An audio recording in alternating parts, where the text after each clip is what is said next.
కి సదా జయం జయం జయం సదా జయం జయం జయం. నమస్కారము. సహకార ధర్మపీఠ వ్యవస్థాపక ధర్మకర్త సంబర భూమయ్య వార్తలు చదువుతున్నది. పిఐసి ప్యాక్స్ ప్రెసిడెంట్లు ఆర్సిఎస్కు నివేదన. నల్లవెల్లి అశోక్ 9/1/2026 నాడు తెలంగాణ పిఐసి ప్యాక్స్ ప్రెసిడెంట్లు సహకార సంఘాల కమిషనర్ గారు అందుబాటులో లేనందున ఆర్సిఎస్ ఆఫీసులో సంబంధిత డిఆర్ శ్రీమతి పద్మజ గారికి నివేదన అందజేశారు. ఈ నివేదిక అంశాలు ఈ విధంగా ఉన్నాయి. గౌరవనీయ కోర్టు వారు రిట్ పిటిషన్ 27/983/2025 తేదీ 22/9/2025 నాటి ఉమ్మడి ఉత్తర్వుల ప్రకారము మరియు జీఓఆర్టీ 386 తేదీ 14/8/2025 ప్రకారము జీఓఆర్టీ 597 తేదీ 19/12/2025లను ఉపసంహరించుకోవాలి. మేము తెలంగాణ రాష్ట్రంలోని ప్యాక్స్ ఎఫ్సిఎస్ చైర్మన్లము 2020 నుండి సొసైటీ డైరెక్టర్గా ఎన్నికై ప్యాక్స్ చైర్మన్లుగా మా పదవి కాలాన్ని 5 సంవత్సరాల పాటు కొనసాగించాము. ఆ పదవి కాలము 14/2/2025 పూర్తి అయింది. ఆ తర్వాత పదవి కాలాన్ని 6 నెలల పాటు పొడిగిస్తూ జీఓఆర్టీ 74ను తేదీ 25/2/2025 నాడు జారీ చేశారు. ఆ తర్వాత దానికి కొనసాగింపుగా ఫిబ్రవరి 2026 వరకు 6 నెలల పాటు పదవి కాలాన్ని పొడిగిస్తూ జీఓఆర్టీ నెంబర్ 386 తేదీ 14/8/2025 నాడు జారీ చేశారు. ఎలాంటి వివరణ కోరకుండా, ఎలాంటి ముందస్తు సమాచారం ఇవ్వకుండా అకస్మాత్తుగా జీఓఆర్టీ నెంబర్ 386 తేదీ 14/8/2025 రద్దు చేస్తూ జీఓఆర్టీ నెంబర్ 597ను తేదీ 19/12/2025 నాడు జారీ చేశారు. పై జీవోలు చట్టంలోని సెక్షన్ 115D3B నిబంధనలను ఉల్లంఘిస్తున్నాయి. సంబంధిత సొసైటీలో అధికారిక వ్యక్తిని ఇన్ఛార్జిగా నియమించడంలో ఈ ఉల్లంఘన జరిగింది. దీని ద్వారా సహకార సంఘాల చట్టం 1964 పూర్తిగా ఉల్లంఘించబడింది. గౌరవనీయ హైకోర్టు వారి రిట్ పిటిషన్లోని ఉత్తర్వులను అమలు చేయడంలో మీరు విఫలమయ్యారు.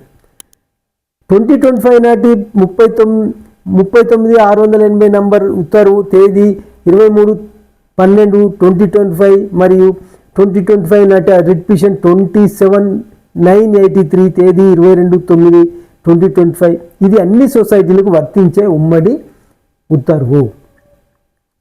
29/25 తేదీన రిట్ పిటిషన్ నెంబర్ 27/983/2025లో ఏఐ నెంబర్ 1/2025లో కోర్టు జారీ చేసిన ఉత్తర్వులో తెలంగాణ సహకార సంఘాల చట్టము 1964 సంక్షిప్తంగా చట్టంలోని సెక్షన్ 32(7)A ప్రకారము ఒక అధికారిని ఇన్ఛార్జిగా నామినేట్ చేయడము అనేది చట్టంలోని సెక్షన్ 115D3Bకి విరుద్ధంగా ఉందని కోర్టు గమనించింది.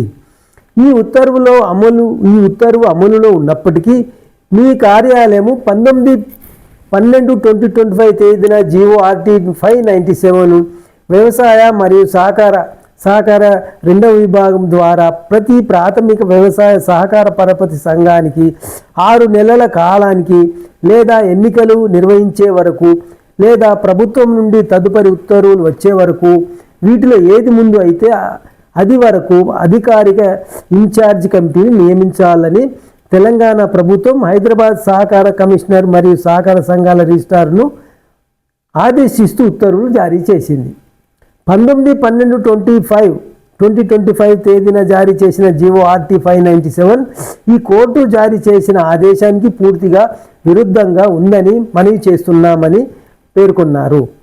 23/12/2025 తేదీన రిట్ పిటిషన్ 39/688/2025లో గౌరవనీయ న్యాయస్థానము జారీ చేసిన ఉత్తర్వులను మరియు 22/9/2025 తేదీన రిట్ పిటిషన్ 27/983/2025 ద్వారా జారీ చేసిన ప్రస్తుత మధ్యంతర ఉత్తర్వులను అమలు చేయాలని మేము అందరము అభ్యర్థిస్తున్నాము.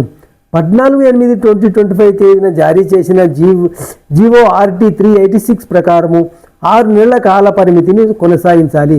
లేని పక్షంలో వెంటనే ఎన్నికలు నిర్వహించాలి. అలా చేయడంలో విఫలమైతే చట్ట ప్రకారము తదుపరి చర్యలు తీసుకునే స్వేచ్ఛ మా సొసైటీకి ఉంటుందని తెలియజేస్తున్నాము. అనంతరం ఈ ప్రెసిడెంట్లు అందరూ హైకోర్టుకు వెళ్ళారు.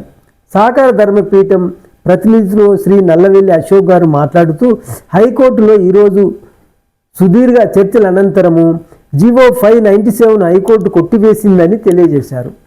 ధన్యవాదములు.